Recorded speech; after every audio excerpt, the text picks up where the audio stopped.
చైతన్య ప్రసారం. నమస్కారం, మన ధర్మం కార్యక్రమానికి స్వాగతం. ఇవాటి మన ధర్మం కార్యక్రమంలో మన ధర్మ సందేహాలను నివృత్తి చేసేందుకు మనతో పాటు ఉన్నారు ఆచార్య కాకునూరి సూర్యనారాయణమూర్తి గారు. గురుగారు నమస్కారం. నమస్కారం అమ్మాయి. గురుగారు, ఈ రోజు నుంచి మాఘమాసం వచ్చేసింది. మరి మాఘమాసం యొక్క ప్రత్యేకత ఏమిటి? మాఘమాసం అంటేనే అందరి పెదవులపైన చిరునవ్వులు మొలకెత్తుతాయి. అఘము అంటే పాపము అని అర్థం. పాపము పోగొట్టే మాసం మాఘమాసం. అలాగే మా అంటే లక్ష్మీదేవి, లక్ష్మీదేవికి ప్రీతికరమైన మాసం మాఘమాసం. అందుకే ప్రాచీనులు మాఘాది పంచకములు అని చెబుతూ మాఘం, ఫాల్గుణం, చైత్రం, వైశాఖం, జ్యేష్ఠం ఈ 5 నెలలలో వివాహాలు చేయాలి. శుభకార్యాలు, గృహప్రవేశాలు, బారసాలలు, సమస్త శుభకార్యాలకు అనువైనటువంటి కాలం మాఘమాసం. అందుకే అన్నారు, ఈ మాఘమాసంలో గృహప్రవేశం చేస్తే ఆ ఇంటికి రాజ పదవి లభిస్తుంది అని కూడా ప్రమాణం. అయితే ఈ నియమాలకు లోబడి మరికొన్ని గ్రహస్థితుల కాలమానాలు కూడా మనం పరిశీలించుకోవాల్సి ఉంటుంది. శుక్రమూఢం, గురుమూఢం ఇలాంటి మూఢాలు ఉన్నప్పుడు మాఘమాసంలో కూడా శుభకార్యాలు చేయరాదు. ప్రస్తుతం శుక్రమూఢం కొనసాగుతూ ఉన్న నేపథ్యంలో శుభకార్యాలు కాక ఈ మాఘమాసాన్ని పుణ్యకార్యాలు మనం ఆచరించినట్లయితే పుణ్యకార్యాచరణ ద్వారా పుణ్యబలాన్ని పెంచుకోగలుగుతాం. అలాగే అకామావై అనే ఒక సూత్రం మరి ఒకటి ఉంది. ఆషాఢమాసం, కార్తీక మాసం, మార్గశీర్ష మాసం, వైశాఖ మాసం ఈ 4 మాసాలకు మించిన మాసం మాఘమాసం. సత్యనారాయణ వ్రతం చేసే నిమిత్తమై మాఘమాసం మరింత శ్రేష్టం, లాభదాయకం అని కూడా ప్రాచీనుల ఉవాచ.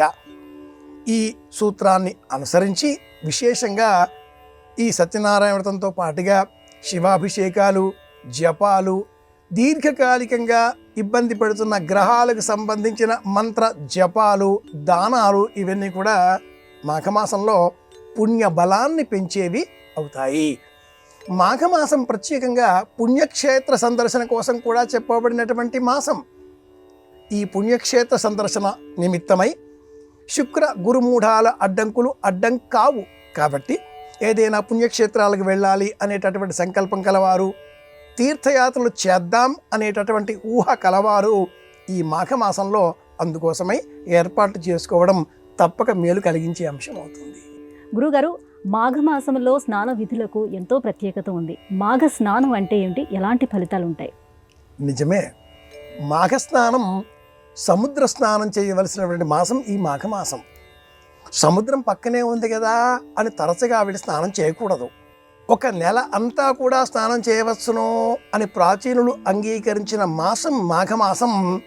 ఇది కూడా ప్రత్యేకం సముద్ర స్నానం కోసం.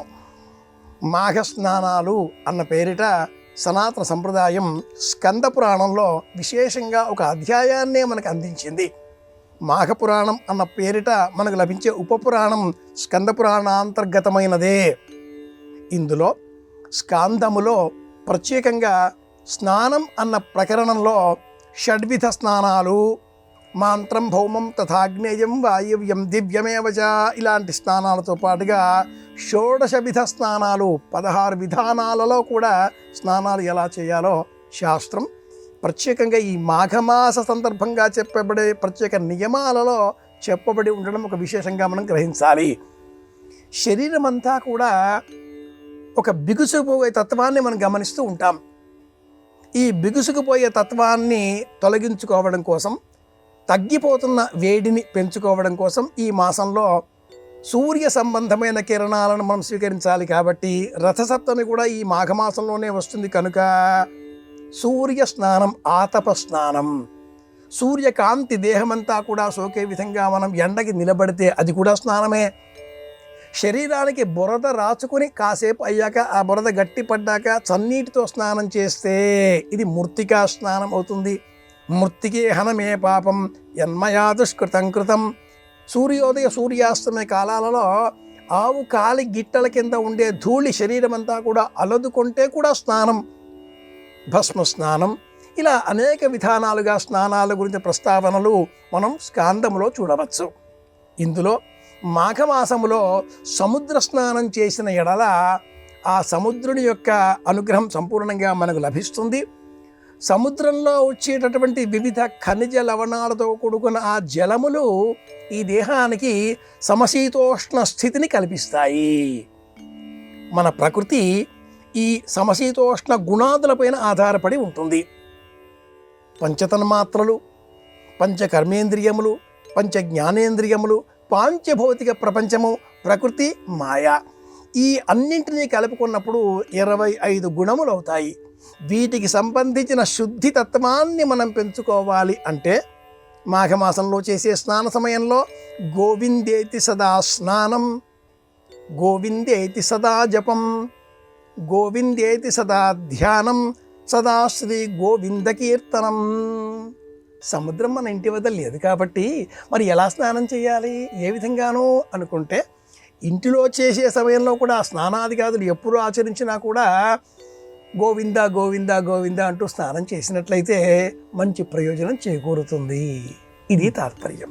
గురుగారు, మాఘమాసం స్నానాలకే కాదు దానాలకు కూడా ప్రసిద్ధిగాంచింది. ఎటువంటి దానాలు చేస్తే ఎలాంటి ఫలితాలు లభిస్తాయి? దానం ఎప్పుడూ తీసుకున్న వారికి ఇచ్చేవారికి ఉభయపక్షాలకు మేలు కలిగించేది. ఇంత మాత్రమే అని కాకుండా ఆ దానం ద్వారా ప్రకృతి పర్యావరణానికి కూడా మేలు కలుగుతుంది. ప్రతిరోజు దానం చెయ్యాలి. దానం చెయ్యని రోజు మనకు పాపాన్ని మూటగట్టుకున్న రోజు అని వేదమాత ఒక ప్రత్యేక ధర్మంగా తెలియజేస్తుంది. కామో దాత కామ ప్రతిగ్రహీత కామగం సముద్రమావిష కామేన త్వా ప్రతిగృహామి కామైతత్తే ఏషాతే కామ దక్షిణ. దానం ఇవ్వాలి. దివ్యతే ప్రకాశింపజేసేది దానం అవుతుంది, తీసుకున్న వారికి ఇచ్చిన వారికి. 12 నెలలలో మాఘమాసం ఈ దానానికి మరింత ప్రత్యేకం. ఈ మాసంలోనే రథసప్తమి, ఈ మాసంలోనే భీష్మ ఏకాదశి, ఈ మాసంలోనే మాఘ పౌర్ణిమ, ఈ మాసంలోనే మహాశివరాత్రి కదా. కనుక ఇన్ని ప్రత్యేకతలతో కూడుకున్న ఈ మాఘమాసంలో అఘము అంటే పాపము అని ఇందాక చెప్పుకున్నాం. ఆ మాట జ్ఞాపకం తెచ్చుకుంటే పాపాలు పోగొట్టే మాసం కనుక పాపాలను పోగొట్టడంతో పాటుగా పుణ్యబలాన్ని పెంచుకునే సులభమైన మార్గం దానానికి అనువైన మాసం మాఘమాసం. ఈ మాసంలో నవధాన్యాలను దానం ఇవ్వాలి. బియ్యము, శనగలు, ఉలవలు, బెబ్బర్లు, అలసందలు, ఇలా సమస్త ధాన్యాలను ఈ మాసంలో వారాలకు ఆధిపత్యాలుగా గుర్తించి ఆయా వారాలకు అనుకూలంగా ఆయా ధాన్యాలను మనం దానం ఇచ్చినా, నీటిలో తడిపి గోమాతకు ఆహారంగా అందించినా కూడా పుణ్యబలాన్ని పెంచుకున్న వాళ్ళం అవుతాం. ప్రత్యేకంగా ఈ మాసంలో ఇవ్వవలసిన మరి ఒక ప్రత్యేకమైన దానం ఒకటి ఉంది. అభయదానం. అన్నదానం, విద్యాదానం, ఔషధ దానం అనే మూడింటితో పాటుగా అభయదానం 4వది ప్రత్యేకమైనది. దానాలు దశవిధ దానాలు, షోడశవిధ దానాలు ఇలా అనేకం చెప్పబడి ఉండగా ప్రత్యేకంగా చతుర్విధ దానాలు 4 ప్రత్యేకంగా ఉండే దానాలలో 4వది అభయదానం. ఎవరికైనా మేమున్నాం అన్న మాట చెప్పడం. ఈ మాటలో నుంచే పుట్టింది 100 అబద్ధాలైనా చెప్పి ఒక పెళ్లి చెయ్యాలి అనే సామెత. అమ్మాయి పెళ్లి కావడం లేదా? అభయదానం. మేమున్నాంగా, మేము చేస్తాం. అబ్బాయి పెళ్లి కావడం లేదు, ఏ అమ్మాయి ఒప్పుకోవడం లేదా? మేం చేస్తాంగా. ఇలా అభయాన్ని అందించి కార్యదీక్షతో ఎవరైనా ముందుకు వచ్చి దక్షతతో ఆ కార్యాన్ని ఉభయపక్షాలకు అభయం అందించే విధంగా నిర్విఘ్నంగా పూర్తి చేయవలసిన మాసం మాఘమాసం. అందుకోసమే ఈ మాసాన్ని వివాహాదులకు ప్రత్యేకం అంటూ ఉంటారు. శుక్రమూఢాలు ఏమైనా ఇలాంటివి ఉంటే వివాహాలు ఆచరించకూడదు, కానీ ప్రత్యామ్నాయంగా వాటికి సంబంధించిన కబుర్లు, మాటలు, విశేషాలు వీటిని ఏదైనా ఒక ఆలయం వేదికగా చేసుకొని నిర్వహించుకోవచ్చు. దానాలలో అభయదానం చాలా శ్రేష్టమైనది. అన్నదానం, విద్యాదానం ఇవి కూడా ఈ మాసంలో ఆచరించవలసినవే. కానీ సమస్త దానాలలో గోభూతిల హిరణ్యాజ్యవాసో ధాన్య గుడాచ రౌప్యం లవణం ఇత్యాహు ఇలా అనేక దానాలు ఉండగా ఈ మాసానికే ప్రత్యేకంగా చెప్పబడ్డ దానం అభయదానం. ఇంకొక ప్రత్యేకమైన దానం కూడా ఉంది. కంచు లోహంతో చేయబడ్డ పాత్రను ఈ మాసంలో దానంగా అందించినట్లయితే అద్భుతమైన పుణ్య బలం మనకు లభిస్తుంది. కంచు లోహంతో చేయబడిన పాత్ర, కంచు లోహంతో చేయబడిన చెంబు, గ్లాసు. కంచు ఒక ప్రత్యేకమైన లోహం. తగరంతో రాగి కలుపుకొని ఏర్పడ్డ ఈ లోహాన్ని మనం వినియోగించి ఇలా మనం ఇత్తడి తగరం ఈ లోహంతో ఇలా సిద్ధంగా వచ్చేదే కంచు అవుతుంది. కంచు పాత్ర దానం ఈ మాసానికి ప్రత్యేకం, తలమానికం అని చెప్పుకోవాలి. ఇది విషయం. గురువుగారు, ఇంతకుముందు మీరు చెప్పినట్టుగానే ఈ మాఘమాసం పాపక్షయానికి అత్యుత్తమమైన మాసంగా ఎందుకు పేర్కొంటారు? పాపం అన్నప్పుడు సనాతన ధర్మం ఎంతో పుణ్యం చేసుకుంటే కానీ మానవ జన్మ లభించదు అని తెలియజేస్తుంది. సనాతన ధర్మం బోధించిన అనేక దర్శనాలలో సాంఖ్యం, వైదికం అంటే వీటినే వేదాంతం, పూర్వోత్తర మీమాంసలుగా చెబుతూ ఉంటాం. ఇవి కాకుండా ఇంకా న్యాయం, వైశేషికం ఇవన్నీ ఉండగా అన్నింటి సారాంశంగా అచల సిద్ధాంతం ఒకటి ఈనాటి కాలంలో విస్తృతంగా వ్యాపించి ఉన్నది. శివరామ దీక్షితులు గారు ప్రస్తావన చేసిన ఈ అచల సిద్ధాంతంలో ఉన్న మూల అంశం మనిషి జన్మించాడు అంటే పుణ్యం చేసుకుంటేనే జన్మిస్తాడు. ఇది నమ్మి ఎంతో శ్రమతీత లభించిన ఈ జన్మను ఎలా సార్థకం చేసుకోవాలి. అచలము మన మనస్సు చలించిపోతున్నది. ఈ చలించిపోయడానికి కారణం ఏమిటి? ప్రకృతి, అలాగే ఈ లోకంలో ఉండేటటువంటి సమస్త వస్తువులు ప్రకృతిలో నుంచి పుట్టినటువంటివి అయి ఉన్నాయి. పంచతన్మాత్రలు వీటిని మనం గమనించినట్లయితే మన మనస్సును చంచలం చేస్తున్నాయి. కన్నులు దృశ్యం చూడాలి, చెవులు ధ్వని వినాలి, కంఠము ధ్వనిని సృష్టించాలి, చర్మము స్పర్శ గుణాన్ని మనకు తెలియజేయవలసినదిగా చెప్పినప్పుడు వీటికి ప్రత్యామ్నాయంగా విస్తరించే రూపాలుగా పృథివీ ఆపస్తేజో వాయురాకాశాద్ శబ్ద స్పర్శ రూప రస గంధములు అనే 5 పంచతన్మాత్రలుగా ప్రత్యేకంగా తెలియజేసిన ఈ అచల సిద్ధాంతం మాఘమాసంలో నిజంగా మనం అధ్యయనం చేసినట్లయితే దేవుడి ఉనికి ఉందో లేదో తెలియదు, కానీ ప్రకృతి ఉనికి ఉంది. మన మనస్సు ఈ ప్రకృతిలో ఉండే ప్రతి అంశాన్ని పట్టించుకుంటున్నది. వీటి ద్వారా మాయామోహాలకు లోబడిపోతున్నామా, లేక అతీతంగా ఈ జన్మ లభించిన కారణం చేత అచలంగా ఉండి దైవం ఉనికిని గుర్తించే ప్రయత్నం చేస్తున్నామా? లోకంలో ఉండాలి. లోకాతీతంగా ప్రవర్తించినప్పుడే మనకు ఈ మోహంతో కూడుకున్న, పాపంతో కూడుకున్న ఆలోచన ప్రస్తావన తగ్గుతుంది. మోహము, షడ్విధములుగా ఉండే వికారాదులు, కామక్రోధాదులు వీటన్నింటికీ కూడా మూల కారణమైన అసూయ, దీన్ని తగ్గించుకోవాలి. మాఘమాసంలో దేవతారాధన చేయాలి. అందుకోసమే రథసప్తమి, అందుకోసమే విష్ణువుకు సంబంధించిన ఏకాదశి వ్రతం, ఇలా అన్నీ ప్రత్యేకం. ఈ మాసమే శిఖరాయమానంగా చెప్పబడ్డ మహాశివరాత్రి కూడా ఈ మాసంలోనే. ఎందుకు? అచలతత్వాన్ని మనం అనుసరించడం కోసం. ఇది విషయం. గురుగారు, మరి మాఘమాసం మనిషిలో అంతర్ముఖతను పెంపొందించుకోవటానికి ఎటువంటి నియమాలను అనుసరించాలి? మౌనం. అంతర్ముఖీనత్వాన్ని పెంపొందింపజేసుకోవాలి అంటే ఉన్న ఉన్నతమైన సులభమైన మార్గం మౌనం. మౌనంగా ఉంటే ఇంద్రియాలు ఏం చెయ్యాలా అన్న ఆందోళనలో పడతాయి. వింటుంటే అనలేం, అంటుంటే వినలేం. ప్రాథమికమైన నియమం ఇది. వినికిడి శక్తిని బాగా పెంచుకోవాలి అంటే ముందుగా మనం మౌనాన్ని స్వీకరించాలి. మౌన వ్రతం అనుసరించడం మాఘమాసం అందించి అత్యుత్తమమైన మార్గం. మౌనం అనుసరించే కొలది మనలో బలం పెరుగుతుంది. ఇద్దరు మాట్లాడుకుంటున్నారనుకుందాం. ఒక వ్యక్తి మాట్లాడుతున్నాడు, మరి ఒకరు మౌనంగా ఉన్నారు. మౌనంగా ఉన్న వ్యక్తి వింటున్నారు. తద్వారా వారి మనసులో ఉన్న విషయం ఈ వినే విషయం ద్వారా బలోపేతమవుతుంది. వారికి తెలిసిన విషయం రెట్టింపు జ్ఞానంగా పరిణమిస్తుంది. మాట్లాడే వ్యక్తి తనకు తెలిసిన అంశాన్ని చెప్పేస్తూ ఉన్నాడు, ఖాళీ అయిపోతున్నాడు. ఎప్పుడైతే ఆ మాట్లాడే వ్యక్తి మౌనం అనుసరిస్తాడో అతడిలో ఆలోచన, తర్జన భర్జనలు, చెప్పిన విషయం పట్ల మమకారం, అలాగే ఇది నిజమా అనే సందేహం, విశ్లేషణ పెరుగుతాయి. కనుక మౌనం అద్భుతమైన ఆయుధం. ఈ మాఘమాసంలో మనం ఆత్మజ్ఞానాన్ని పెంపొందింపజేసుకోవడం కోసం అనుసరించవలసిన యోగ మార్గం. ఈ మౌనం ద్వారా మనకు కలిగే తక్షణ ప్రయోజనం ఏమిటి? ధ్యానం.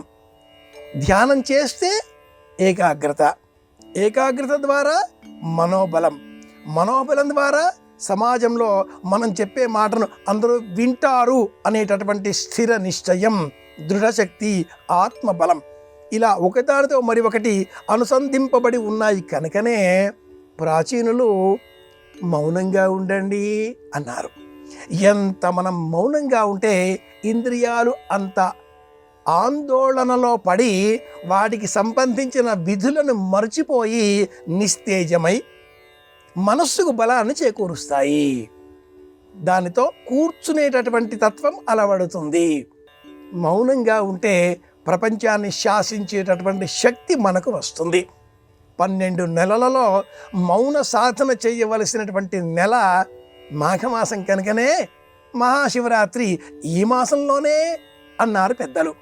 ప్రతిరోజు శివరాత్రి ఉంటుంది, ప్రతి నెలలో కూడా అమావాస్య ముందు వస్తుంది, ప్రతి పౌర్ణిమ ముందు వస్తుంది, యోగ శివరాత్రి, ఇలా అన్ని రకాలుగా ఉన్నప్పటికీ మహాశివరాత్రి ఈ మాసంలోనే మౌన వ్రతాన్ని మనకు నేర్పించే నిమిత్తమే. అన్ని వ్రతాల్లోకెల్లా మౌన వ్రతం గొప్పది అంటారు. తెలిసిన వారు మౌనంగా ఉంటారు, తెలియని వారు తమకు తెలిసిందే ఇది అనుకున్నట్లుగా చెబుతూనే ఉంటారు. వినేవారికి చెప్పేవారికన్నా జ్ఞానం ఎక్కువ. మౌనంగా ఉందాం, మరింత తెలుసుకుందాం. గురుగారు, మాఘమాసాన్ని భక్తి వైరాగ్యాలకు అనుకూలమైన మాసంగా ఎందుకు పేర్కొంటారు? భజ సేవాయాం అన్న ధాతువులోంచి ఉత్పన్నమైనదే భక్తి అన్న పదం. అలాగే పారమార్థిక విజ్ఞానం మనలో పెంపొందింపజేసుకునే నిమిత్తమై, త్యాగభావం కూడా పెంచుకునే నిమిత్తమై ప్రాచీనులు భక్తి, జ్ఞానం ఈ రెండు ఎలా పెంచుకోవాలి? దానం ద్వారా అన్నారు. ఒకరికి మనం ఒక వస్తువు దానంగా ఇచ్చినందువలన ఆ వస్తువు తీసుకున్న వ్యక్తి మళ్ళీ మన వద్దకు వస్తాడు. మళ్ళీ వచ్చేంత వరకు మనం సజీవులమై ఉంటాం కాబట్టి మన ఆయుర్దాయం పెరుగుతుంది, దీర్ఘాయువుగా మారుతుంది. ఆ వస్తువు మళ్ళీ వారికి ఇవ్వాలి కాబట్టి అంతకు రెట్టింపు ధనం మనకు పరమాత్ముడే చేకూరుస్తాడు, సంపద పెరుగుతుంది.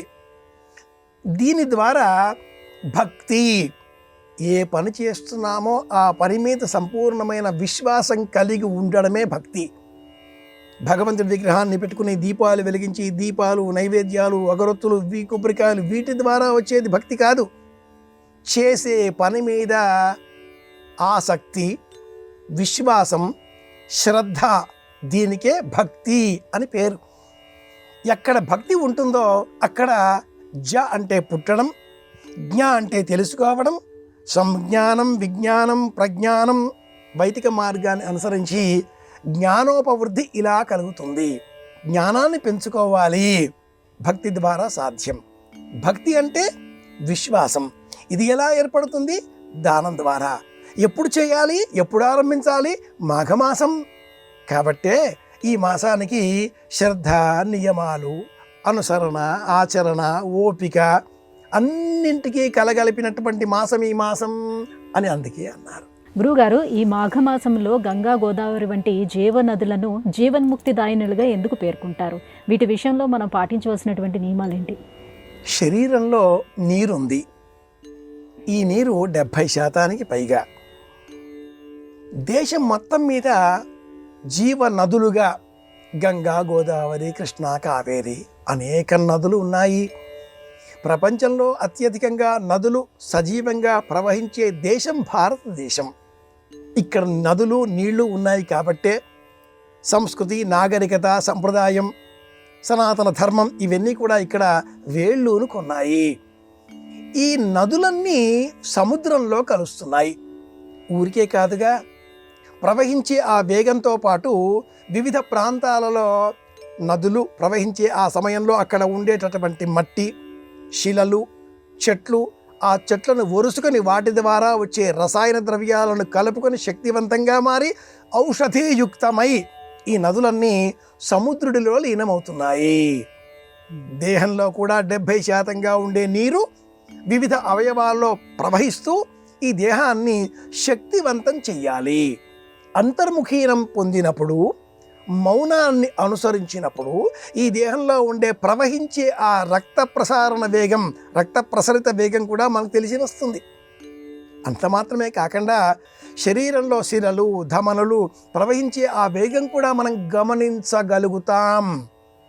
సూక్ష్మ బుద్ధితో ఆలోచన చేస్తే ఈ మనలో ఉండే బుద్ధి మనలోంచి బయటకు వచ్చి అచలంగా స్థిరంగా ఉండే ఈ దేహాన్ని చూచి ఈ దేహంలో ఉండే ప్రతి అంశాన్ని గమనించి బుద్ధి ద్వారా మనకు తెలియజేస్తూ ఉంటుంది.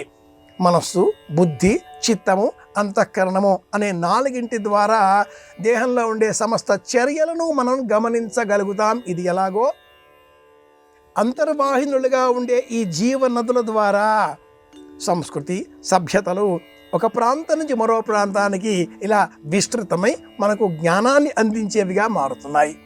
అందుకోసమే ఈ మాఘమాసంలో అవకాశం ఉన్న ఎడల నర్మదా, తుంగభద్ర ఇలాంటి నదులకు పరిక్రమ చేయడం, నదులను కూడా పవిత్రంగా భావన చేసి పరిక్రమ చేసేటటువంటి దేశం భారతదేశం. నర్మదా నది పరిక్రమ మనకు తెలిసిందే. అలాగే తుంగా స్నానం, గంగాదానం, గంగాపానం ఇలాంటి మాటలన్నీ కూడా ఎందుకు చెబుతామంటే ఈ మాఘమాసంలో తెలిసి తెలియక మనస, వాచ, కర్మణ, త్రికరణ శుద్ధిగా షణ్నిమిత్తములలో చేసేటటువంటి సమస్త పాపాలను తొలగించేటటువంటి కాలం కాబట్టే మాఘమాసంలో నదీ స్నానం. ఉత్తమంతు నదీ స్నానం, మధ్యమంతు తటాకమం, అధమం కూప స్నానం చ భాండా స్నానం వృథాచరేత్ అని శాస్త్ర ప్రమాణం. కనుక ఏకాగ్రతను పెంపొందింపజేసే నిమిత్తమై నదులను మనవారు పూజించండి అన్నారు. నదులలో ప్రవహించేటటువంటి ఆ నీటి నిల్వలను కాపాడుకోవాలి అన్నారు.